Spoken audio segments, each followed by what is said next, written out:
رسول اللہ صلی اللہ علیہ وآلہ وسلم نے فرمایا، اور الحمدللہ سے میزان پر ہو جاتی ہے۔ میزان سے مراد میزان عمل ہے، یعنی جو اللہ کے ہاں اعمال تولنے کے لیے ترازو ہے، اسے الحمدللہ کا چھوٹا سا کلمہ بھر دے گا۔ الحمدللہ یعنی اللہ کی نعمتوں کا شکر بجا لانا۔ اللہ تعالیٰ نے جو نعمتیں ہمیں دی ہیں اس میں اس کا ذکر بھی کرنا اور اس کا شکر بھی کرنا۔ قرآن پاک میں ارشاد ہے، اور اپنے رب کی نعمتوں کا تذکرہ بھی کرتے رہا کریں۔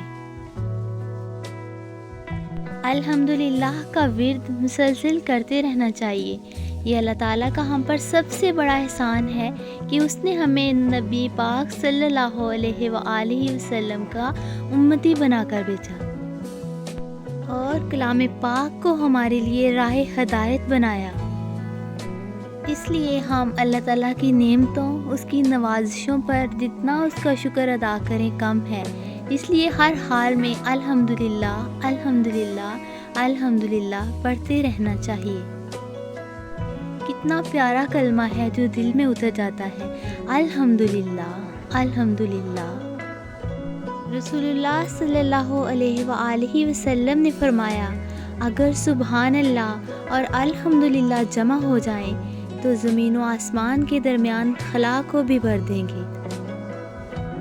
دو کلمات جو رحمان کو بہت پسند ہیں اور میزان میں بہت باری ہیں، وہ یہ ہیں، سبحان اللہ و بحمدہ سبحان اللہ العظیم۔ اللہ تعالیٰ نے ہمیں اشرف المخلوقات بنا کر بھیجا اور ہمارے لیے طرح طرح کی نعمتیں پیدا کی، زمین کا فرش بنایا، آسمان کی چادر تانی، اور سب سے بڑھ کر اس نے ہمیں صحت و تندرستی والی زندگی عطا کی۔ جب اس کے خزانے لامحدود ہیں، اس کی نعمتیں لامحدود ہیں، اس کی نوازشیں لامحدود ہیں، تو کیوں نہ ہم اٹھتے بیٹھتے ہر وقت ہر جگہ الحمدللہ کا ورد کرتے رہیں اور اس کی نعمتوں پر اس کا شکر ادا کرتے رہیں۔ اللہ تعالیٰ ہمیں اعمال صالحہ کی توفیق عطا فرمائے اور اپنے نیک اور پرہیزگار بندوں میں شامل کر لے۔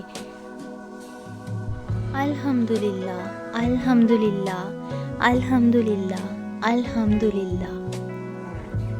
سبحان اللہ و بحمدہ سبحان اللہ العظیم۔